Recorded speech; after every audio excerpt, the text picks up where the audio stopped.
کوئی یہ کہے نا اگر کہ یہ تو جو نا وہ فقہ کے معاملات کو اپلائی کرنا چاہتے تھے، ہرگز نہیں. اس نے باقاعدہ یہ کہا تھا کہ ایز اے پولیٹیکل سسٹم میں اس کو نافذ کرنے کے لیے تیار ہوں مطلع امام مالک کو، لیکن حضرت امام مالک رحمہ اللہ نے منع کر دیا تھا. تیمور لال صاحب جو ہیں وہ ڈاکٹر تیمور رحمان صاحب میرے استاد ہیں، میں ان کو بڑی عزت کرتا ہوں. ان کی ظاہر بات ہے، ہاں اسلام ہمیں بڑا براڈ مائنڈیڈ عزت سکھاتا ہے اور براڈ مائنڈیڈ ہونا سکھاتا ہے کہ آپ کو اگر شیطان سے بھی آیت الکرسی سیکھنی پڑے سیکھو اور اس کو اڈاپٹ کرو. تو میں نے ڈاکٹر تیمور الرحمان صاحب سے بہت فلاسفی کے حوالے سے بہت نالج گین کیا ہے اور اکانومی کے حوالے سے بہت نالج گین کیا ہے، لیکن جہاں پر وہ غلط ہوں گے اگر ان کو میرے نزدیک کوئی پروفٹ نہیں ہے جو وہ غلط نہ ہوں.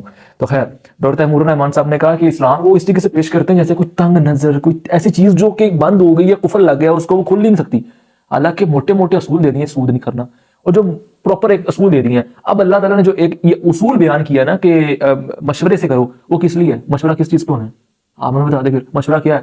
اگر اللہ تعالیٰ پھر مشورہ نہیں کہتا کہ مشورہ ہی نہ کرو، میں نے بس جو کہہ دیا وہ بند کر دیا کفر لگ گیا. نہیں، مشورہ کس لیے ہے؟ وہ اس لیے ہے کہ پولیٹیکل سسٹم کی بیسس دے دی ہیں، یہ فلاں فلاں فلاں فلاں چیزیں ہیں، یہ اس کی جو ہے وہ انشاءاللہ ہم میرے اور حافظ صاحب نے انشاءاللہ اس پہ کام شروع کر دینا. اب یہ پراپر بتانا ہے کہ یہ جو بیسز ہیں اس سے اگر ہم ایر پھیر کریں گے نا تو وہ ہے کفر، یا پھر کفر کے درجے تک پہنچے گا، یا پھر وہ غلط ہوگا، یا آپ اللہ تعالیٰ کی وہ قرآن مجید کی آیات کے ساتھ ٹکرا رہے ہو. ٹھیک ہے، اس کو ہم دیکھیں گے. اور جو ہمارے خلفائے راشدین کی آراء تھیں، جو ان کے کام تھے، ہم ان کو بھی دکھائیں گے. اگر تو وہ اس وقت کی رکن شورا کو اچھے لگے وہ نافذ کر دے گی، نہیں تو وہ جدید دور کے تقاضے دیکھتے ہوئے اپنے اندر رائے شامل کرے گی اور اس کو آگے چلا دے گی. تو یہ کہنا کہ اسلام ایک پتھر کے زمانے کی چیز ہے اور وہ کفر لگ گیا ہے، تو یہ آپ کی انٹلیکچولیٹی کی میں کہتا ہوں کہ اس پہ ماتم کرنے کا لمحہ ہے کہ آپ خود دیکھیں پھر کہ آپ کہاں کھڑے ہیں.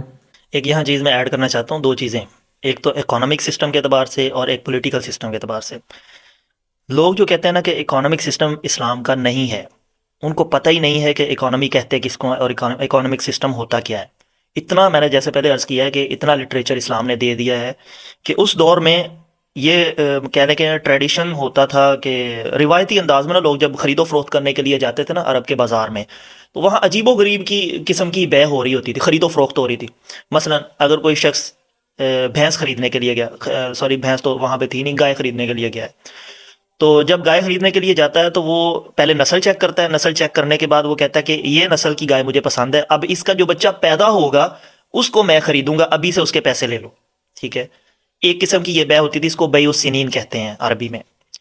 اب نبی پاک صلی اللہ علیہ وسلم نے اس کو بھی منع فرما دیا، کیونکہ اب بچہ پیدا ہوگا وہ پتہ نہیں مر جائے گا یا ٹھیک ہوگا، اس کی ٹانگ کیسی ہوگی، اس کی آنکھ آور تو نہیں ہوگی، یا اس کے سینگ ٹوٹے ہوئے تو نہیں ہوگے، داغ والی چیز تو نہیں ہوگی. اللہ کے نبی کی آراء تھی، اور جی اللہ کے نبی کی آراء عربی کا وہ تو شریعت بھی ہے، لیکن اب جو ہماری آراء ہوگی نا، اب فار ایگزامپل یہ مسئلہ اس زمانے میں نہ آیا ہوتا، یہ اس زمانے میں جنم لیتا مسئلہ، تو ہمارے اپنے شورا کہتے ہیں کس لیے کہہ رہے ہیں کہ وہ انٹلیکچوئل ہو؟ جی اس لیے کہہ رہے ہیں کہ وہ انٹلیکچوئل ہو تاکہ وہ ان چیزوں کا فیصلہ کر سکے.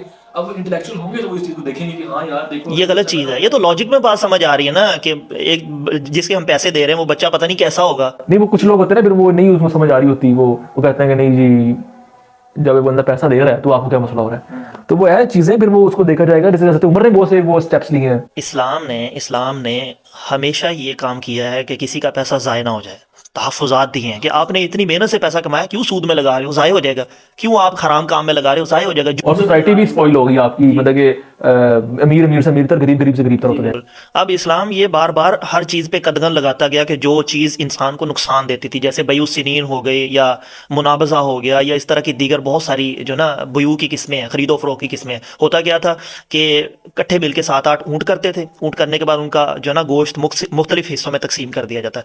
ایک ادھر رکھ دیا، ایک ادھر رکھ دیا، ایک ادھر رکھ دیا. کسی میں 10 کلو گوشت ہے، کسی میں 12 کلو، کسی میں 15 کلو. ٹھیک ہے، اب وہ شخص جو ہے وہ دور کھڑے ہو کے تیر کے ساتھ اس کی آنکھوں پہ پٹی باندھی جاتی ہے یا کچھ بھی ایسا سسٹم کیا جاتا ہے، یا پٹی کے بغیر بھی وہ تیر کے ساتھ نشانہ لگاتا ہے. جس گوشت کے ٹکڑے کے اوپر جا کے تیر گرتا وہ اس کا ہو جاتا. پیسے پہلے کنٹریبیوشن ہو جاتی تھی کہ آپ نے بھی 10 دینار دیے، آپ نے بھی 10 دینار 10 دینار 10 دینار. اب ایک بندے نے 10 دینار دیے ہیں، اس کے حصے میں صرف 1 کلو گوشت آیا تو اس کے ساتھ زیادتی نہیں ہے یہ. ٹھیک ہے، تو اسلام نے یہاں تک پروٹیکٹ کیا ہے اکانومک سسٹم کو کہ بھائی آپ نے 10 دینار دیے تو آپ کو آپ کا حق کیوں نہیں مل رہا. آپ نے فرمایا کہ یہ بیع جائز نہیں ہے، یہ کام درست نہیں ہے. یہ تو اس کے ساتھ زیادتی ہو گئی ہے. یہاں تک اکانومی سسٹم اسلام نے دے دیا تو آپ کہاں پھرتے ہیں؟ مجھے سمجھ نہیں آتی جب یہ لوگ کہتے ہیں نا کہ اکانومی سسٹم نہیں دیا ہوا اسلام نے، تو عجیب بات کرتے ہو آپ. اب یہ کہیں گے، اب یہ پوائنٹ ریز کریں گے کہ جی آج دیکھیں یہ تو بات کر رہے ہیں گوشت پہ تیر مارنے کی دس اینڈ دیٹ، لیکن آج کی آپ اکانومی دیکھیں تو وہ ڈالرز چینج ہو گئی، ڈالرز کے معاملات آ چکے ہیں، ڈالرز اوپر نیچے ہوتا ہے تو دنیا کے اندر اکانومی میں ہلچل مچ جاتی ہے، لوگ بینکس بناتے ہیں، بینکس کے ذریعے اور فیکٹریز لگاتے ہیں اور اپنا جو ہے وہ مشینیں لگاتے ہیں، پھر اس کے بعد جو ہے وہ امپورٹ ایکسپورٹ ہوتی ہے، اینڈ دس اینڈ دیٹ جو بھی اکانومی کی شاخیں ہیں. ڈاکٹر تیمور الرحمان آپ کو تو بہت اچھی طریقے سے پتا ہوگا. اس کی جو ایک چیز ہے نا وہ میں آپ کو آج کل کے دور میں شکل دکھا دیتا ہوں. جب آپ کسی بھی شاپنگ مال پہ جاتے ہیں نا تو بچوں کا ایک پلے ایریا ہوتا ہے جہاں پہ کھیل رہے ہوتے ہیں بچے. وہاں پہ آپ 100 روپے کا کوئنس جو ہے نا وہ پرچیز کرتے ہو، 5-6 کوئن ہوتے ہیں. وہ ایک مشین ہوتی ہے، آپ اس کے اندر ڈالتے ہو، ڈالنے کے بعد وہ ایک کیچر سا ہوتا ہے، وہ کبھی لیز اٹھاتا ہے، کبھی کوئی ایسی چیز اٹھا لیتا ہے اور اٹھا کے وہ باہر نکل آتی ہے جو بھی آپ اٹھا لیتے ہو. تو یہی وہ سین ہے کہ آپ نے سکہ ڈال کے جو ہے نا قسمت آزمائی کر لی اور اٹھا کے باہر لے کے آئے. ہو سکتا ہے کہ اس کیچر میں کچھ بھی نہ آئے، ہو سکتا ہے آپ نے 100 روپے دے اور اس کے بدلے میں صرف اس کو اسلام سپورٹ نہیں کرتا، بالکل نہیں سپورٹ کرتا، کیونکہ یہ انسان کا نقصان. یہ وہ قسمت پوری قسمت آزمائی جو ہے، قسمت آزمائی سے ہٹ کے یہ انسان کا سیدھا سیدھا نقصان نظر آ رہا ہے. 100 روپے آپ نے دیا اور ایسے کیا کیچر میں کچھ بھی نہیں آیا. اچھا تو یہ اگر فار ایگزامپل لوگ کہیں کہ ہمیں لبرٹی دی جائے اس حوالے سے، پیسہ ضائع کرنے کے حوالے سے، کہ میں پیسہ مثال کے طور پہ میرے پاس لاکھوں ڈالر ہے، بندہ رسک لینا چاہتا ہے نا کہ میں ہوتا مجھے 100 کروڑ مل جائے یا اتنا پیسہ ضائع چلے تو خیر ہے، نہیں تو وہ ایک رسک لینا چاہ رہا ہے. جیسے اگر تو کاروبار ہے نا، یہ کاروبار نہیں ہے. یہ کاروبار نہیں ہے کہ آپ نے پیسہ، آپ یہاں پہ پرچیزنگ کر رہے ہو، ٹھیک ہے، پرچیزنگ بھی نہیں بلکہ قسمت آزمائی کر رہے ہو، ٹھیک ہے. یہ سیدھا سیدھا جوئے والی شرط آ جاتی ہے، جوئے والی قسم آ جاتی ہے. اگر تو آپ پراپر بزنس کر رہے ہو، بزنس کے کچھ ایتھکس ہوتے ہیں، کوئی طریقہ کار ہوتا ہے بزنس کا. یہ ہاں جی، ہاں. میں آپ کو ایک مثال دیتا ہوں. اگر کوئی بندہ ایک بیگ بھر کے ڈالرز کا لے جاتا ہے اور جا کے اس کو نہر میں پھینک دیتا ہے اور کہتا ہے کہ میں نے نہر میں لگا دیے ہیں، ٹھیک ہے، اب مجھے ریٹرن آ جائے گا، تو وہ بیوقوفی کر رہے ہیں نا. یہاں بزنس تھوڑی ہو رہا ہے، ٹھیک ہے، بزنس پانی میں تھوڑی ہوگا، اس کے پیسے ضائع ہو جائیں گے. یہی صورتحال یہاں پہ ہے. وہ بزنس تھوڑی کر رہا ہے، وہ 100 روپے کے اس نے سکے لے لیے اور اگرچہ وہ انٹرٹینمنٹ کے لیے اپنے بچے کو خوش کرنے کے لیے سارا کچھ کر رہا ہے، لیکن آپ کے پیسے تو ضائع ہو رہے ہیں. اسلام اتنی چھوٹی سی جگہ پہ بھی آپ کو پروٹیکٹ کر رہا ہے کہ آپ کیوں پیسے ضائع کر رہے ہو. بچوں کی انٹرٹینمنٹ کے لیے آپ کچھ اور کر لو. اس کی کوئی اور صورت ہو سکتی ہے، کوئی اور صورت ہو سکتی ہے اس کی. تو خیر یہ چیزیں ساری جو بھی آرائے معاملات ہیں یہ رکن شورا بیٹھ کر خود تعین کرے گی اس کا، اسی طریقے سے جیسے میں اور حضرت بٹل کر رہے تھے آپس میں بھی. رکن شورا سے بھی ایک مجھے بات یاد آئی ہے کہ رکن شورا میں اگر کوئی شخص یہ کہتا ہے نا کہ مجھے بناؤ وزیر اعظم یا مجھے پی ایم بنا دو، تو وہ نہیں بن سکتا، کیونکہ اسلام نے اس چیز سے منع کر دیا ہے. کہ حدیث مبارکہ میں آتا ہے، ایک صحابی سے آپ نے فرمایا کہ اگر تو نے کسی چیز یا عہدے کی خواہش ظاہر کی تو گویا کہ تو چھری کے ساتھ کاٹ دیا گیا. مراد یہ ہے کہ اگر تو نے کوئی خواہش ظاہر کی کہ مجھے فلاں عہدہ دے دیا جائے، ایک تو وہ ذمہ داری بہت ہے، اور اگر تو نے ذمہ داری نہ نبھائی تو سمجھ لے کہ تو کاٹ دیا گیا، ٹھیک ہے. یہ اتنی سخت چیز ہے. دوسری بات یہ کہ مجلس شورا جو انٹلیکچوئل کمیٹی ہے ایک، وہ خود ڈیسائیڈ کرے گی کہ ہم میں سے کون سا بندہ ایسا ہے جو ہمیں لیڈ کر سکتا ہے، ابیلٹی رکھتا ہے. بالکل ایسا ہی، وہ ووٹنگ اس کے لیے وہ مجلس شورا کرے گی. اس سے ووٹ مانگا جائے گا تو وہ یا کہے گا حافظ صاحب ٹھیک ہے یا حسنین ٹھیک ہے یا اسلم ٹھیک ہے، لیکن وہ اپنے آپ کو نہیں کہے گا کہ میں جی ٹھیک ہوں، میں مجھے اپنے آپ کو ووٹ نہیں دے سکتے اس کے اندر. یہ مجھے پتا ہے، اس بارے میں اچھا ہوا ہم نے ڈسکس کر لیا اس کو.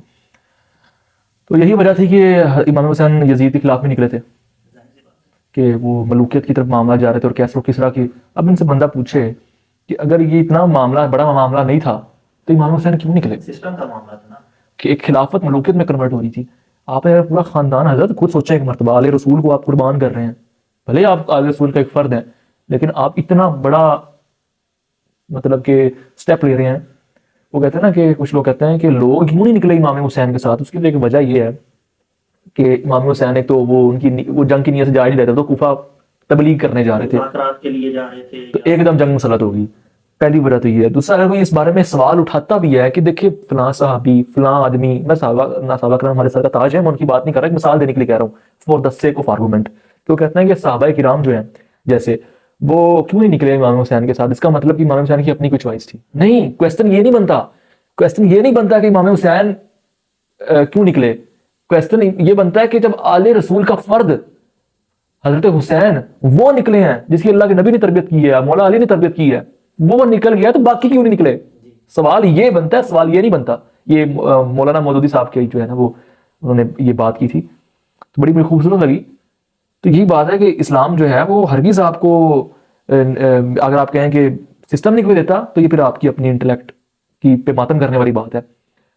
تو اور آپ اس کے بارے سے کوئی بات کرنا چاہیں؟ جو پولیٹیکل سسٹم ہوتا ہے نا، یہ اصل میں جڑ ہوتی ہے. پولیٹیکل سسٹم اور اکانومی سسٹم یہ نا ہر ریاست کی جڑ ہوتی ہے. جب تک آپ اس کو مضبوط نہیں کرو گے نا تب تک آپ کی جو ریاست ہے وہ سروائیو نہیں کر سکتی. پولیٹیکل سسٹم کے لیے مجلس شورا کا قانون دیا اسلام نے، اور اکانومک سسٹم کے لیے آپ کو زکوٰۃ کا نظام دیا ہوا ہے، اور سود سے بچنے کی جتنی احادیث ہیں وہ سارا کچھ دیا ہوا ہے. اب آپ اگر اس پہ عمل نہیں کر رہے ہو یا آپ کی اسٹیٹ جو ہے وہ اس پر عمل نہیں کر رہی تو یہ اسلام کا قصور نہیں ہے. دوسری بات یہ لوگ یہ کہتے ہیں کہ دیکھیں جی آج تک اسلام کے نام پر ہمیں کتنا لوٹا گیا ہے، جو بھی آیا اس نے اسلام کا ٹچ دے کے ہمیں لوٹنا شروع کر دیا، اور بھٹو صاحب آئے ہیں اس نے بھی ٹچ دے کے لوٹا، خان صاحب آئے ہیں تو انہوں نے بھی وہ ٹچ دیتے رہے ہیں، جتنے بھی لوگ آتے رہے ہیں وہ ٹچ دے کے ہمارے جو ہے نا متزلزل کرتے رہے ہیں، پاکستان کی حدود کو اور اس کی بنیادوں کو ہلانے کی کوشش کرتے رہے ہیں. ٹھیک ہے، تو بات یہ ہے کہ اگر پاکستان میں دیکھا جائے تو 76 سال سے لبرلزم ہی چل رہا تھا اور سیکولرزم ہی چل رہا تھا. آپ ایک فون کال پہ آپ کی ساری تدبیریں چینج ہو جاتی ہیں. جب امریکہ سے کال آتی ہے نا تو آپ کی ساری پالیسیز، فورن پالیسیز جتنی بھی ہیں وہ ساری چینج ہو جاتی ہیں. اس کا مطلب یہ ہے کہ آپ ان کے غلام ہو، نہ کہ آپ اسلام کے اوپر چل رہے ہو. بجائے کہ جب آپ اپنے خدا کے بندے اور اس کے وہ غلام نہیں بن کر اس کے رولز کو فالو کرتے ہو تو پھر کبھی آپ کو امریکہ آپ کے رولز آپ پر امپلیمنٹ کرے گا، کبھی چائنا کرے گا، تو کبھی رشیا کو موقع ملے گا تو وہ کرے گا. یہی نا ان الحکم الا للہ، کہ اللہ کی حاکمیت کسی بھی ریاست میں سب سے پہلی بات یہ ہے کہ اللہ کی حاکمیت ہوگی. کوئی بندہ یہ نہیں کہہ سکتا کہ میں قانون بناؤں گا. ٹھیک ہے، اب کوئی حاکم ہے وہ کہتا ہے کہ میرا خیال سے خدائی کا دعویٰ ہے. سوری، جی بالکل ایسے ہی ہے. ظاہر سی بات ہے کہ یہ اللہ کا حق ہے قانون بنانا. اگر کوئی بندہ یہ ایسے ہی ہے کہ بندہ کہتا ہے کہ سورج آج سے مشرق سے میں نہیں نکلنے دوں گا، میں مغرب سے آج سے نکالوں گا. یہ ایسے آپ خدائی کا دعویٰ کر رہے ہیں بیکاز اللہ کی دنیا ہے، اللہ کی کائنات ہے، اللہ نے فیصلے کرنے کے کیا معاملات ہونے کیا نہیں. اللہ تعالیٰ نے اس کے بارے میں سورہ بقرہ کے اندر فرما دیا کہ میں نے انسان کو خلیفہ بنا کر بھیجا ہے. ٹھیک ہے، اور وہ خلیفہ بنا کر کیوں بھیجا ہے، کس نے بھیجا ہے؟ نماز روزہ پڑھنے کے لیے.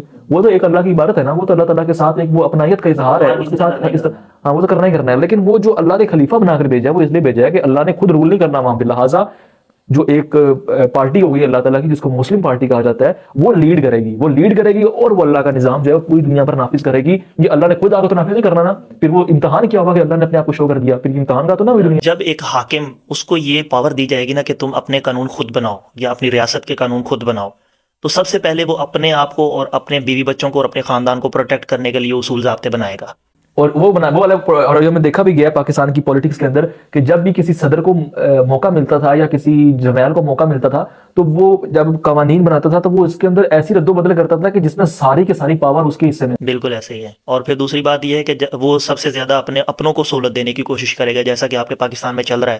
ہر M N A M P A کو 500 گیلن تک پیٹرول فری دیا جاتا ہے اور ٹیکس آپ پے کرتے ہو. اس کا آپ کی جیبوں سے ٹیکس نکلتا ہے، یہاں تک کہ آپ ایک ماچس کی ڈبی بھی پرچیز کرتے ہو، 2 روپے کی ڈبی ہے، 3 روپے آپ کو پیچھے ٹیکس پڑتا ہے. اور اس ٹیکس سے ان کے بچے عیاشیاں کرتے ہیں اور ان کے باہر کی یونیورسٹیوں میں فلی فنڈڈ اسکالرشپ کے ساتھ ان کے داخلے ہوتے ہیں. لیکن آج جو غریب بچہ ہے وہ بیچارہ پس جاتا ہے، اس کو کچھ نہیں ملتا. تو کھانے کو نہیں مل رہا، پڑھائی کے بعد کی بات ہے، وہ تو سیکنڈری چیز ہے. اچھا حضرت، میں یہ کہہ رہا تھا کہ اسلامک سسٹم جو اسلام میں یوز ہوا ہے جو پاکستان کی تاریخ کے اندر، تو اس میں کیا اسلام کا قصور ہے؟ اسلام کا قصور کیسے ہو سکتا ہے کہ جب آپ اس کا خود مطلب کہ پوری طرح اپلائی نہیں کر رہے ہو. ایک تو ایک سوری میں کوشچن تھوڑا اپنا مطلب کہ چینج کر کے کچھ صحیح طریقے سے ریپرزینٹ کرتا ہوں. اسلامک سسٹم یوز ہوا، سوری اسلام یوز ہوا تو کیا اس کے وجہ سے اسلام کوئی غلط مذہب ہے؟ ایک غلط مذہب ہے؟ میں آپ کو اس کی ایک لاجیکلی میں آپ کو مثال آپ کے سامنے رکھتا ہوں. چھری ہے نا، چھری. اب ایک بندہ پرچیز کرتا ہے دکان سے چھری، اس کے بعد آ کے وہ گھر میں لا کے اس کا استعمال کرتا ہے. سبزی کاٹ لیتا ہے، کاٹ کے سبزی پکا کے وہ کھا لیتا ہے، اس کا پیٹ بھر جاتا ہے اور وہ اللہ کا شکر ادا کرتا ہے. اللہ نے اس کو رزق دیا اور استعمال کیا ہوئی ہے چھری، اور چھری کے ذریعے سے اس نے یہ سارا کام کیا ہے. نمبر 2، ایک بندہ جاتا ہے وہ چھری پرچیز کرتا ہے اور اس کے ساتھ وہ جا کے کسی کا قتل کر دیتا ہے. اب مجھے یہ بتائیں کہ کیا چھری غلط ہو گئی ہے؟ بندہ غلط ہے، اس کا عمل غلط ہے، اس کا کام غلط ہے، اس نے اس کا مس یوز کیا ہے. یہ سوال بھی اٹھتا ہے کہ سیکولرزم کیوں نہیں یوز ہوتا؟ سیکولرزم کیوں نہیں یوز ہوتا؟ اس لیے ہم کہتے ہیں کہ جو اسلام یوز ہوتا ہے سیکولرزم یوز نہیں ہوتا، اس لیے ہم کہتے ہیں سیکولرزم. اچھا، سیکولرزم اب بھی یوز نہیں ہوتا تو یہ حالات ہیں. میں آپ کو ایک چھوٹی سی ایگزامپل اور دیتا ہوں. امریکہ سب سے بڑی سیکولر اسٹیٹ ہے، اس بات سے ایگری کرتے ہیں نا؟ امریکہ نے یہ قانون بنا رکھا ہے کہ میڈیکل جتنی بھی پروڈکٹس ہیں وہ تب تک امپورٹ نہیں ہوتی جب تک وہ سائن نہیں کرتے ہیں. ایران میں اس وقت جو سچویشن ہے وہ خود امریکہ کے جتنے بھی منسٹرز ہیں وہ یہ بڑے خوشی کے ساتھ اظہار کرتے ہیں کہ دیکھیں ایران کے لوگ ایک ایک چیز کو ترس رہے ہیں، ان کو ایک انجیکشن نہیں مل رہا اپنے بچوں کو لگانے کے لیے کہ وہ اس سے اس کا بخار ختم ہو جائے یا اس کو جو چوٹ لگی ہے وہ ٹھیک ہو جائے، اینٹی بایوٹکس وغیرہ وہ ادویات مہیا نہیں کی جا رہی، کیونکہ پیچھے سے اس نے بین کیا ہوا ہے امریکہ نے کہ وہ ایران میں ادویات نہیں بھیجے گا، اور ایران بھیک مانگ رہا ہے۔ ادویات سب سے مہنگی ہیں ایران میں، سب سے زیادہ جو مہنگی چیز ہے وہ دوائیاں ہیں ادھر، انجیکشنز وغیرہ اس طرح کی چیزیں ہیں۔ اب امریکہ سیکولر سٹیٹ ہو کر یہ کام کر رہا ہے، اور آپ کا کیا خیال ہے کوئی بھی سیکولر بندہ ہو یا لبرل بندہ ہو وہ انسانیت کا قتل کرنے کی اجازت دے گا؟ بالکل نہیں دے گا، کیونکہ اس کو پتہ ہے اس چیز کا کہ اس کا کیا اثر کیا ہوگا معاشرے کے اوپر، سوسائٹی خراب ہو جائے گی۔ اگر میں کسی کے بارے میں برا سوچتا ہوں تو لوگ میرے بارے میں برا سوچیں گے۔ تو سیکولرزم ایسے یوز ہو رہا ہے کہ سیکولرزم کے نام پر حکومت بنا کر لوگ اپنے اپنے مفاد نکالتے ہیں۔ بالکل ایسے ہی، اور جب جو نیا حاکم آتا ہے سیکولر اسٹیٹ کے اوپر اس کی اپنی پالیسیز ہوتی ہیں، کیونکہ خود آپ نے اللہ کو ڈینائی کر دیا نا، آپ نے اللہ کو پیچھے کر دیا، اب آپ نے اپنے قانون بنانے، تو اپنے قانون بنا کر آپ نے اس میں ظاہری بات ہے اپنی ڈنڈیاں ماریں گے۔ چلے آپ کہتے ہیں کہ ڈیموکریسی کے ساتھ دیکھا جائے گا، تو ڈیموکریسی کے ساتھ دیکھنے کے بعد بھی جب ایک حکومت آ جاتی ہے تو اس کو پتا ہے اس پر کوئی گرفت نہیں کر سکتا۔ اب حکومت ہے اس میں وہ کرپشن اس لیے ہوتی ہے کہ لوگ گرفت نہیں کر سکتے۔ ابھی اگر یہ کہتے ہیں فار ایگزامپل، اگر یہ کہتے ہیں کہ ہمارے لیے جو آئیڈیل سیکولرزم ہے وہ یہ ہے کہ وہاں پر لوگ گرفت کریں، تو ان سے یہ پوچھا بندہ کہ گرفت تب ہوتی ہے کہ جب پیچھے اوپر ایک سپریم پاور ہو۔ تو سپریم پاور تو اللہ ہے۔ جب بندے کو پتا ہوگا کہ یار اللہ کا قانون ہے، یہ کون ہوتا ہے چودھری اندر منہ مارنے والا، ٹھیک ہے، تو پھر اس کے بعد وہ ایک معاملات اور ہوں گے۔ رہی بات اس کی، تھوڑی میں کیمسٹری میں جاننا چاہتا ہوں کہ کیوں اسلام یوز ہوتا ہے۔ ہمارے لبرل جو لوگ ہیں یا سیکولر لوگ ہیں وہ ہر چیز کی نا کیمسٹری میں گھستے ہیں، جو کہ مجھے اچھی لگتی ہے، اچھی چیز ہے، ریشنلٹی کے ساتھ ہر چیز کی کور میں جائیں۔ اس کا پرابلم ڈیٹیکشن ہو کہاں سے رہی ہے، پرابلم آ کہاں سے رہی ہے، انٹر کہاں سے ہو رہی ہے۔ تو یہ جو اسلام یوز ہو رہا ہے پاکستان کے اندر، اس کی وجہ کیا ہے؟ اس کی وجہ یہ نہیں ہے کہ اسلام غلط ہے، یہ کرسچینٹی بھی تو یوز ہوئی ہے نا۔ تو ہر چیز دنیا میں میں آپ کو ایک سمپل سی ایک اسٹیٹمنٹ دیتا ہوں، اس کے ذریعے آپ جج کریں، آپ کو پتہ چل جائے گا کہ پرابلم اسلام کی طرف سے نہیں آ رہی، پرابلم اصل میں اس اسٹیٹمنٹ سے ہے کہ جو چیز ایموشن سے جڑی ہے نا، جو بھی چیز دنیا میں ایموشن سے جڑی ہے وہ استعمال ہوتی ہے، وہ یوز ہوتی ہے۔ جیسے کہ کسی آدمی کو نے جو ہے وہ کسی فار ایگزامپل ایک آدمی ہے، اس نے ایک بندے کو معاف کر دیا، اس کے بیٹے کا قتل کیا تھا، بندے نے اس کے بیٹے کا قتل کیا تھا، اس نے اس کو معاف کر دیا۔ اب وقتاً فوقتاً لوگ کہتے ہیں تم نے اس کو معاف کر دیا، تیرے بیٹے کا قتل کیا تھا، تیرا بیٹا جوان جہان تھا، ٹھیک ہے۔ اب اس کی ایموشن کو چھیڑی جا رہا ہے، یوز کی جا رہا ہے، اب وہ جا کر اس بندے کو مار دیتا ہے۔ اب اس بندے کا یہی مفاد تھا، جو بندہ اس کو چھیڑ رہا تھا، کہہ رہا تھا کہ جا کے اس کو دیکھو تمہارے بیٹے کو مار دیا، اب اس کا بھی اس میں مفاد تھا کہ وہ بندہ مر جائے، تو اس نے یوز کیا اس کو۔ تو ایموشن ہر جگہ یوز ہوتا ہے، یہاں تک کہ سب سے زیادہ ایموشنز جو یوز ہوتے ہیں نا وہ مذہب کے نام پہ ہوتے ہیں، کرسچینٹی اس کو ہم مانتے ہیں، جی، یہودیت میں لیکن اور اسلام میں بھی، کیونکہ اگر آپ کسی کی دیکھیں میری بات سنیں، عقیدے اور نظریے کی بنیاد پر نا جو انسان کا ہوتا ہے، انسان مرنے مرانے پہ تل جاتا ہے۔ اگر آپ کے باپ کو کوئی گالی دے دے نا تو آپ ہو سکتا ہے کہ اس کو معاف کر دو، لیکن اگر اللہ کو کوئی گالی دے دے نا، کیونکہ آپ کا عقیدہ اور نظریہ آپ کا دین ہے، تو آپ اس کی جان لینے تک جاؤ گے۔ ایسا ہی ہے۔ عقیدے اور نظریے پہ بندہ مرنے مرانے پہ تل جاتا ہے۔ اور ایک اور بات کہ اگر آپ کا میدا خراب ہے نا تو آپ یہ نہیں کرو گے کہ آپ کہو گے یار یہ میدا نکال کے اللہ نے بنایا ہے، اس میں کوئی پلاسٹک کا فٹ کیا ہوا انسان کا میدا لگا دو، ٹھیک ہے، نہیں، آپ اس میدے کا ٹریٹمنٹ کروائیں گے، ٹھیک ہے۔ تو اسی طریقے سے اگر اسلامک سسٹم میں خرابیاں آ گئی ہیں، وہ اسلام کی وجہ سے نہیں آئیں، وہ آئی ہیں لوگوں نے اپنی جو اندر معاملات کیے، جیسے خلافت راشدہ کے بعد بنو امیہ کی حکومت آئی، جبراً انہوں نے جو ہے وہ معاملات کر دیے اور اس کے بعد وہ ملوکیت میں کنورٹ ہو گئی۔ تو اب اس میں اسلام کا قصور نہیں ہے، اس میں قصور یہ ہے ان لوگوں کا کہ جنہوں نے ملوکیت ایڈ کیا۔ اب اسلام تو ملوکیت کو سپورٹ نہیں کرتا۔ تو اب یہ چیز ہے کہ آپ کا میدا خراب ہوا تو میدے کا ٹریٹمنٹ کرائیں۔ اسلامک سسٹم ہے وہ خراب ہوا ہے تو اس کو سیٹ کریں، یا پھر آپ کی جڑ سے ہی نہیں ہے اسلامک سسٹم تو اس کو لائیں، نہ کہ آپ میدا ہی آپ کو اتار کے سائڈ پہ کر دیں کہ اس انسان کا بنا ہوا میدا لگا دیں۔ پاکستان میں ہمارے یہی ملوکیت ہی چل رہی ہے، ڈیموکریٹک سسٹم، مونارکی چل رہی ہے، اس کو جدید فارم میں اس کو مونارکی کہتے ہیں کہ آدمی کے باہر آدمی کے بعد، ہاں کنگ نہیں ہے وہ لیکن نواز شریف کے بعد اس کا بیٹا کا بیٹا آ رہا ہے، زرداری کے بعد اس کا بیٹا آ رہا ہے، ٹھیک ہے۔ جمہوریت، آپ جمہوریت کا نام لیتے ہو، کیا یہ جمہوریت ہوتی ہے؟ اسلامی اچھا مجھے بتائیے گا، آپ یہ اس کا آنسر اچھا طریقے سے کریں گے کہ ڈیموکریسی اسلام کہاں تک اس کو سپورٹ کرتا ہے، اور یہ ذرا ڈیموکریسی کا بتا دیں کہ اسلام کے بارے میں جو کہتے ہیں نا کہ اسلام ڈیموکریسی کو بالکل ڈینائی کرتا ہے۔ بالکل ڈینائی نہیں کرتا، یہ ہم نے شاید پچھلے سیشن میں بھی ڈسکس کیا تھا کہ جی ڈسکس اس کے بارے میں یہ ہے کہ اسلام کبھی بھی جمہوریت کے خلاف نہیں ہے، لیکن جو آپ اس کی شکل پیش کرتے ہو نا وہ بالکل اسلام کے خلاف ہے، اس کی وجہ یہ ہے کہ جب آپ جو نا ہر بندے کو اجازت دے دیتے ہو، جیسے کہ پچھلی دفعہ بھی ہم نے یہ ذکر کیا تھا کہ ہمارے گاؤں کا جو ووٹ ہے وہ زیادہ تر ان پارٹیز کو پڑتا ہے کہ جہاں نمبردار ووٹ ڈالنے کے لیے جاتا ہے، جہاں گاؤں کا نمبردار کہتا ہے نا کہ ادھر آپ نے ووٹ ڈالنا ہے، تو ادھر ہی ساری قوم جو جی تو وہ سارے ادھر ہی ڈال کے آتے ہیں۔ تو پہلی بات تو یہ ہے کہ ہر عام بندے کو جس کو سیاست کا پتہ ہی نہیں ہے، پولیٹیکل سائنس نہ، اس کو پتہ ہی نہیں ہے کہ ہوتا کیا ہے، پولیٹیکل سسٹم کیا ہوتا ہے، تو عام بندے کو تو ووٹ ڈالنے کی اسلام اجازت نہیں دیتا، کیونکہ اس کا وہ انٹلیکچوئل سٹانس جو ہے نا وہ اس لیول کا نہیں ہے، ٹھیک ہے۔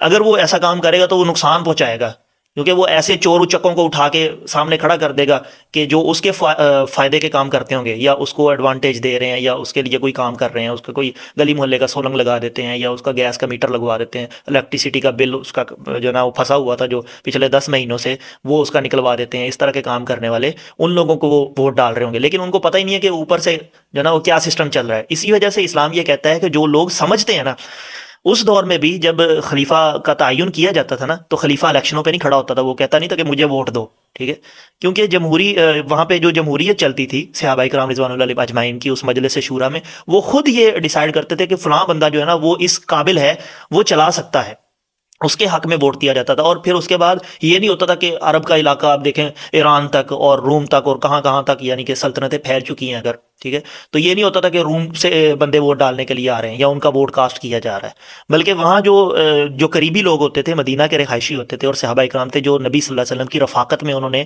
وقت گزارا ہے اور انٹلیکچوئل بندے ہیں، وہی ووٹنگ کرتے تھے، اور ان کو ہی پتہ ہوتا تھا کہ ہم نے کس کو کھڑا کرنا ہے اور کون اس سیٹ کا اہل ہے، خلیفہ بننے کے لائق ہے۔ تو یہی اگر پاکستان میں ہمارے کام شروع کر دیا جائے نا، تو میرے خیال سے اسی کو اسلامک ڈیموکریسی بھی کہا جاتا ہے، تو اگر یہ کام کر دیا جائے تو بہترین سے بہترین ہمارے حالات ہو سکتے ہیں۔ ابھی بھی جو منشور ہے نا جماعت اسلامی کا، میں ایک چیز ایڈ کرنا چاہتا ہوں کہ جماعت اسلامی کو اگر دیکھیں نا تو آپ اس کا بیک گراؤنڈ چیک کریں تو پولیٹیکل بیک گراؤنڈ بہت تگڑا ہے ان کا، زبردست، نہ کوئی وائلیشن ہے، نہ کوئی 9 مئی کا واقعہ ہے، نہ کسی کو پکڑ دکڑ ہے، نہ کوئی مار دھاڑ ہے اس کی، ٹھیک ہے جی بالکل ایسے۔ تو یہی طریقہ کار ہوتا ہے کہ آپ کا جو منشور ہے نا، جیسا کہ ایک پوڈ کاسٹ میں سراج الحق صاحب فرما رہے تھے کہ مجھ سے پہلے منور حسن صاحب تھے اور اس سے پہلے مفتی صاحب تھے، تو وہ جو ہوتا تھا نا ان کی الیکشن ہوتا ہے ان کی جماعت کا امیر بننے کے لیے، وہ اپنی اسٹرگل بتا رہے تھے کہ میں کہاں سے 9th کلاس سے میں نے جو لٹریچر، اسلامک لٹریچر پڑھنا شروع کیا تھا، اور آج میں جماعت اسلامی کا اگر امیر ہوں تو میں نے خود نہیں کہا تھا کہ مجھے امیر بناؤ، میری اسٹرگل دیکھ کر اور میرا جو ٹائم پیریڈ ہے جو میں نے محنت کی ہے اس کو دیکھ کر لوگوں نے مجھے خود اس پہ الیکٹ کیا اور سلیکٹ کر کے مجھے سامنے لے کے آئے کہ یہ بندہ کام کا اور یہ کام کر سکتا ہے۔ جماعت کے لوگوں نے ایسا کیا کہ مطلب کہ ایک جماعت کے اندر جب یہ چھوٹے لیول پر یہ اسٹانس لیا گیا ہے تو وہ جماعت کتنی، انہوں نے ایک آئیڈیل دے دیا ہے کہ ایسے کر سکتے ہیں آپ، اب اس آئیڈیل کو وہ مانے نہ تو یہ ان کا جو نا وہ ان پہ ڈیپینڈ کرتا ہے کہ وہ اس چیز کو ٹھیک نہیں سمجھ رہے، حالانکہ یہ بالکل ٹھیک اور درست نظام ہے۔ اس کا میں آپ کو ایک اور بات بتاتا ہوں کہ پی ٹی آئی نے 2018 کے الیکشن میں، آپ کو پتہ ہے کہ اتحاد تھا کے پی کے میں جماعت اسلامی کا اور پی ٹی آئی کا، اور بہت سارے جو چیزیں انہوں نے نظر انداز کر کے پی ٹی آئی سے اتحاد کر لیا، لیکن عمران خان صاحب نے بہت ساری ایسی چیزوں سے جو ہے نا وہ دور کرنے کی کوشش کی، کیونکہ یہ پگڑی والے مولوی بندے ہیں، ٹھیک ہے، ان کو یہ نہیں پتا کہ ان کی پارٹی میں کتنے بڑے انٹلیکچوئل لوگ بیٹھے ہوئے ہیں اور بڑی دیر سے کام کر رہے ہیں، سارے بیوروکریٹ ادھر بیٹھے ہوئے ہیں، اسلام آباد کی کریم جماعت اسلامی میں بیٹھی ہوئی ہے، ٹھیک ہے، لیکن اس سب کے باوجود دیکھیں کہ انہوں نے صرف اس وجہ سے کہ یہ ٹوپی پہننے والے یہ امریکہ کی غلامی نہیں کریں گے اور آہستہ آہستہ یہ اس سے سائڈ پہ ہونے کی کوشش کریں گے، پی ٹی آئی نے ان کو کام نہیں کرنے دیا، نہ پی ٹی آئی نے ان کو کام کرنے دیا اور نہ جو ہے نا اسٹیبلشمنٹ نے ان کو کام کرنے کی اجازت دی۔ یہ جب سچویشن آپ کریٹ کریں گے، ایک بندہ کام کرنا چاہ رہا ہے، آپ اس کی ٹانگیں کھینچ، یہی کوشچن سراج الحق صاحب سے کیا گیا تو انہوں نے یہ بتایا کہ ہمیں چلنے نہیں دیا جاتا، جب ہم آنے کی کوشش کرتے ہیں تو ہماری ٹانگیں کھینچی جاتی ہیں، اور ہمیں سائفر کیس کے بارے میں انہوں نے ڈسکشن کی کہ اب آپ جانتے ہیں کہ فیصلہ بھی ہو گیا اس کا، تو سائفر کیس کے بارے میں وہ بار بار کہتے رہے کہ ہمیں ڈیٹا پرووائڈ کیا جائے، ہم اس کا جو ہے نا نظر ثانی کرتے ہیں، لیکن انہوں نے کوئی بھی، عمران خان صاحب نے خود ہی ان کو ہاتھ پلہ نہیں پکڑایا تھا۔ کہا تھا کہ بھیجوں گا لیکن دیا نہیں ان کو سائفر کیس کی جو بھی، تو ہم سے یہ منافقت ہوتی نہیں ہے کہ ہم جو ہے وہ ایک جگہ کہیں کہ ہم اللہ تعالیٰ کے عبد ہیں لیکن ہم پھر باقی جگہوں میں اپنی مرضیاں گسیڑیں، تو یہ منافقت ہی ہوئی نا حضرت۔ اب مجھے سمجھ آ رہی کہ کیسر احمد راجہ صاحب جو ہیں وہ جو کہتے ہیں نا کہ سب سے زیادہ منافقت میں نے لبرلزم میں دیکھی ہے، تو مجھے اب سمجھ آ رہی ہے کہ وہ کیوں اس طرح کہتے ہیں کہ یار یہ تو ایسا ہی ہے کہ اپنے والد سے کہو کہ ٹھیک ہے میں سگریٹ نہیں پیتا، باہر آ کے آپ سگریٹ پینا شروع۔ ایک بندہ اندر سے مان بھی رہا ہے، ایک بندہ اندر سے مانتا ہے، لبرل جتنے بھی ہیں نا وہ اندر سے مانتے ہیں کہ اسلامک سسٹم ٹھیک ہے، ایک حد آتی ہے جہاں ان کو جواب نہیں پھر ملتا کہ ہم ان کو جواب کیا دیں. اسلام ان کی ناجائز لبرٹی کو چیلنج کرتا ہے, مسئلہ یہ ہے. جی میں ایک ویڈیو دیکھ رہا تھا تو اس میں نا کسی لبرل کی بات ہو رہی تھی اسکالر کے ساتھ, تو وہ کہتا ہے کہ دیکھیں کہ سارا جو ڈیموکریٹک سسٹم ہے یا سیکولر نظام ہے امریکہ نے وہ اپنایا کیونکہ ان کو ٹھیک لگا, کیونکہ انہوں نے اس کا تجربہ کیا اور تجربہ کرنے کے بعد ان کو اس کا فائدہ ہوا. فائدہ کیا ہوا کہ ادھر ہوتا کیا ہے کہ وہ ٹیکس بہت زیادہ پے کرتے ہیں. آپ کو پتہ ہے باہر کے ملکوں میں کتنے کتنے ہیوی ٹیکس دینا پڑتے ہیں, کیونکہ وہاں پہ کیپٹلزم چلتا ہے, اور کیپٹلزم میں ہوتا یہ ہے کہ جب آپ کی کرنسی ڈاؤن ہونا شروع ہوتی ہے نا, ڈالر نیچے آنا شروع ہوتا ہے, تو آپ کیا کرتے ہو, کیونکہ آپ کے پاس ایک پاور ہے نوٹ چھاپنے کی, تو ڈالر چھاپنا شروع کر دیتے ہیں. وہ جب ڈالر چھاپتے ہیں تو ڈالر زیادہ ہو جاتا ہے, اور جب ڈالر زیادہ ہو جاتا ہے تو اکانومی ریٹ پھر وہ بڑھ جاتا ہے. اب اس سے کیا نقصان ہوتا ہے, نقصانات جو ہے نا وہ بہت شدید قسم کے ہوتے ہیں. جو چھوٹا طبقہ ہوتا ہے وہ نیچے بیٹھا ہوتا ہے, وہ غریب کا غریب رہ جاتا ہے, اور اوپر والے جو ہیں وہ امیر کے امیر رہ جاتے ہیں, کیونکہ وہ خود نوٹ چھاپ کے اپنی جیبوں میں ڈال رہے ہوتے ہیں, اور اس سے انٹرسٹ ریٹ بہت زیادہ بڑھ جاتا ہے. ایک چھوٹی سی اگزامپل یہ ہے کہ آج سے 20 سال قبل آپ اگر سروے دیکھیں تو کینیڈا میں جو چیز $1 کی تھی, یعنی $1 کی تھی, اس وقت وہ $624 کی ہے. یہ اس کا سروے ہے کینیڈین ایک کمپنی کا, کہ سروے کمپنی ہے, انہوں نے کہا کہ 20 سال پہلے کینیڈا میں جو $1 کی چیز ملتی تھی, یعنی 624% ایک چیز مہنگی ہوئی ہے اسی کیپٹلزم کی وجہ سے. اور آپ کہتے ہو کہ کیپٹلزم میں انٹرسٹ ختم ہو جاتا ہے اور لیول پہ آ جاتے ہیں لوگ, یہ کیسے پاسبل ہے؟ ایک چیز آپ خود بنا رہے ہو, کیپٹلزم میں یہی چلتا ہے نا کہ آپ خود پیسہ بنا رہے ہو اور چھاپ رہے ہو, چھاپنے کے بعد لوگوں تک آپ جو نا اوپر سے کر رہے ہو, اور نیچے جو لوگ ہیں وہ ہیوی قسم کا ٹیکس پے کر رہے ہوتے ہیں. تو اسلام تو اس کی مخالفت اس وجہ سے کرتا ہے کہ وہ بالکل برابری چاہتا ہے. اسلام نے یہاں تک کہا کہ اگر کوئی شخص جو ہے نا وہ اس لائن سے نیچے ہے تو اس کو پیسہ دیا جائے, اتنا دیا جائے زکوٰۃ ادا کر کے, تاکہ وہ لیول پہ آ جائے. لیول پر آنے کے بعد وہ اپنی کمائی شروع کرے, اور اس کے ساتھ حکومت بھی معاونت کرے, بیت المال اس کے ساتھ معاونت کرے, لوگ اس کے ساتھ معاونت کریں. یہاں تک کہ آپ نے عرب کلچر میں نے ایک پوسٹ دیکھی کہ ایک شخص کا ہوٹل تھا, اس کے ساتھ دوسرے نے ہوٹل کھولا. جب اس کی فرسٹ ڈے اوپننگ تھی تو اس نے اپنا ہوٹل بند کر دیا اور کہا کہ آپ سارے اس کی طرف جو ہے نا کھانا کھائیں اپنا جا کے. تو وہاں اس کلچر میں ابھی بھی دیکھ لیں, اگرچہ بہت ساری خرابیاں ہیں, لیکن اسلام کا جو ہے نا خوبصورت رنگ ابھی بھی وہاں موجود ہے. جہاں جہاں اسلام انہوں نے اپلائی کیا وہ خوبصورتی ابھی بھی وہاں بکھری ہوئی ہے. یہ جو لبرلز ہیں نا وہ یہ کہتے ہیں کہ آپ کے پاس کون سی آئیڈیل سٹیٹ ہے, ایک آئیڈیل سٹیٹ دکھاؤ جو اسلام کے نام پہ چلی ہو, یعنی گزشتہ سالوں میں یا پچھلے پیریڈ میں. تو ہم جب ان سے یہ کہتے ہیں نا کہ اللہ کے رسول صلی اللہ علیہ وسلم کی جو سلطنت تھی, یعنی آپ کی جو ریاست تھی وہ آئیڈیل ہے, اس کی طرف دیکھے وہ پیرامیٹر ہم نے اس کے مطابق چلنا ہے. اب آپ ہمیں بتائیں کہ پاسٹ میں آپ کے پاس کون سی ایسی سیکولر سٹیٹ ہے یا لبرل سٹیٹ ہے جو آپ کے لیے پیرامیٹر ہے.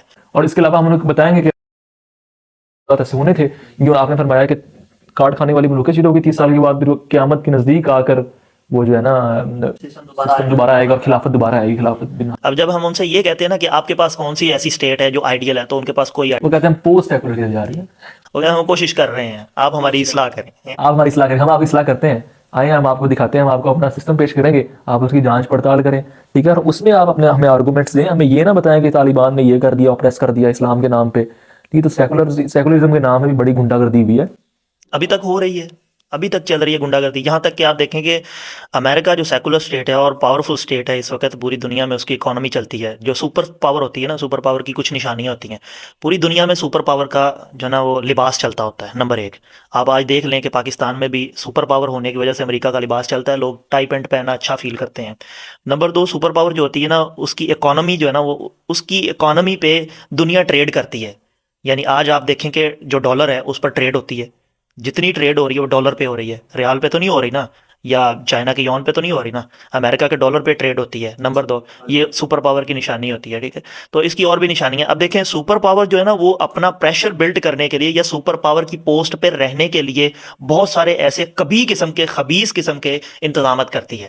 وہ انتظام یہ ہے کہ وہ یہ کبھی بھی نہیں چاہے گی سیکولر سٹیٹ کے پاکستان اور ہندوستان کا آپس میں اتحاد ہو جائے یا یہ کشمیر کا مسئلہ حل ہو جائے. نمبر 2 وہ کبھی نہیں چاہے گی کہ انڈیا اور چائنا کا آپس میں کانفلکٹ, وہ سرحد کا جو معاملہ وہ ختم ہو جائے. نمبر 3 وہ کبھی نہیں چاہے گی کہ پاک افغان سرحدوں کو جو ہے نا وہ تعین کر دیا جائے اور ڈیورن ڈائن جو ہے وہ اس کو ختم کر دیا جائے. اور نمبر 4 وہ کبھی نہیں چاہے گی کہ فلسطین کا مسئلہ کبھی بھی حل ہو جائے. نمبر 5 وہ کبھی نہیں چاہے گی کہ قازقستان, آذربائیجان جتنی بھی رشیا سے آزاد ریاستیں ہیں وہ یکجا ہونے کے بعد, وہ سی پیک کا حصہ بننے کے بعد پاکستان کے ساتھ اتحاد کر لیں. اور ایسی بہت ساری میں آپ کو مثالیں دے سکتا ہوں کہ جو اپنا پریشر بلڈ کرنے کے لیے سپر پاور کی پوسٹ پر قائم رہنے کے لیے امریکہ نے کتنے کتنے ہتھ کنڈے اور جال دنیا کے لیے پھیلا رکھے ہیں. یہ آپ کی سیکولر اسٹیٹ ہے جو آئیڈیل اسٹیٹ ہے جس کو آپ آئیڈیل کہتے ہو. اس کی وجہ یہ ہے اگر آپ یہ کہتے ہیں کہ یہ چیزیں تو سیکولرزم کے آئیڈیل خیالات کے مطابق ہوتا ہی ہے امریکہ, تو اس لیے یہ معاملات ہو رہے ہیں. نہیں, سوری ٹو سے, اس وجہ سے نہیں ہو رہے, یہ اس وجہ سے ہو رہے ہیں کہ آپ نے ایک مین میڈ سسٹم کو لانچ کر دیا ہے جس کی خرابی یہ ہے کہ ہر بندہ اپنی پیچھے لچکتا ہے, ہر بندہ اپنی